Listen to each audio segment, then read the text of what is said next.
मेरी बीवी नाराज रहने लगी। हल्का हल्का तो उसने मुझे कहना शुरू किया, फिर जलाल में आ गई। और एक दिन मुझे कहने लगी, अगर आज नाना कुछ लेके आए तो बच्चे लेके मेके चली जाऊंगी। आप फरमाते मैं बड़ा परेशान हुआ, निकल गया फजर पढ़ के काम की तलाश में।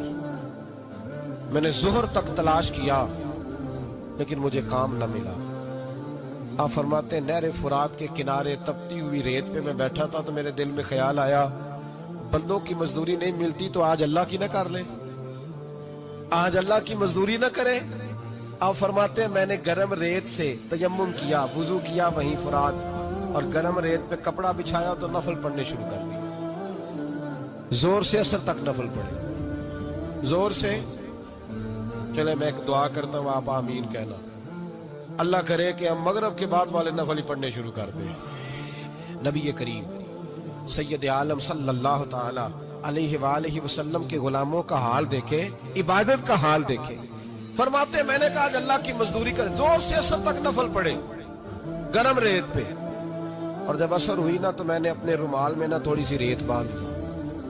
घर की दीवारें छोटी छोटी थी। मैंने कहा बीवी ने देखा ना खाली हाथ आया है तो अंदर से शोर करेगी, हम साहिब भी सुनेंगे। तो चलो जब देखेगी ना रुमाल में कुछ है हौसला करेगी, जब अंदर जाऊंगा तो समझा लूंगा। आप मुस्कुरा रहे हैं ना हल्का हल्का, इसका मतलब है इन बातों में काफी सदाकत है। पुराने बुजुर्ग कर गए तो इसका मतलब ये है कि इनमें बहरहाल काफी हद तक सदाकत है। ये शोर होते रहते। कहते मैंने वो कहा कि चलो दूर से देखेगी तो घर जाके समझा लूंगा।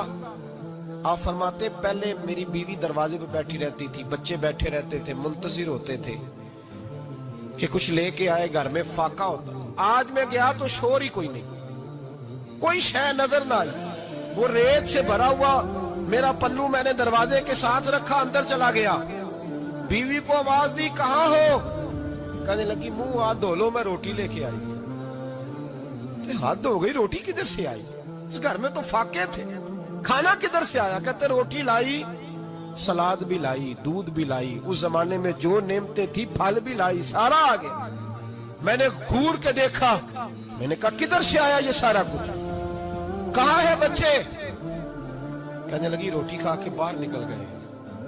मेरे दिल में ख्याल आया मेरी बीवी का किरदार तो चांद से ज्यादा उजला है, तो ये सारा कुछ कैसे आया? मैंने कहा ये कहां से आया सारा कुछ? तो कहती है मेरी तरफ देख के कहने लगी पता नहीं आज किस करीम की मजदूरी करने चले गए थे, पता नहीं किस करीम की मजदूरी पे चले गए थे।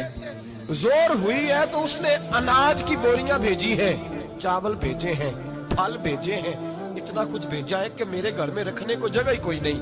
ये कहते कहते उठी और कहने लगी पहले ही बड़ा आया था, अब और क्या लाए हो? आप फरमाते मैं सख्ते में था, उसने जाके मेरा रुमाल जो खोला, मैं रेत लाया था, रब करीम ने हीरे बना दिए, वो हीरे बन गए। आप फरमाते कहने लगी किस करीम की मजदूरी पे गए थे? फरमाते मैं उठा और कच्ची जमीन पे सर सजदे में रखा। मैंने कहा मालिक मैं सारी जिंदगी दुनिया राजी करता रहा, लोगों के दरवाजों पे खड़ा रहा, ताल्लुकात बनाकर थोड़ी सी रोजी के लिए जद्दोजहद करता रहा, धुतकारा गया, सताया गया। मौला मैं तो तेरे दरवाजे पे आज आया हूँ, पूरी दिहाड़ी भी नहीं लगाई, जोर से सर ड्यूटी की है। अल्लाह तेरी थोड़ी मजदूरी का इतना अजर मिलता है?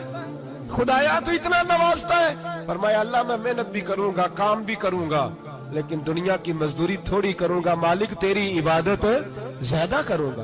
भाई याद रखो हम सारी जिंदगी लोग कब्रों में चले गए, मस्जिद नहीं आए, कब्रों में अलहाकुमुत तकासुर हत्ता ज़ुरतुमुल मकाबिर, कब्र में जाने का टाइम आया, लोगों की नमाजें पढ़ दी गई पर लोगों ने नमाजें शुरू नहीं की, नमाजें पढ़ दी।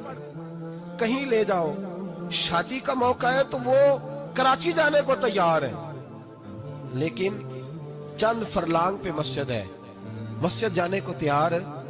अल्लाह के वली की अलामत है वो इबादत गुजार होता है, और जो ना नमाज पढ़े ना नमाज पढ़ाए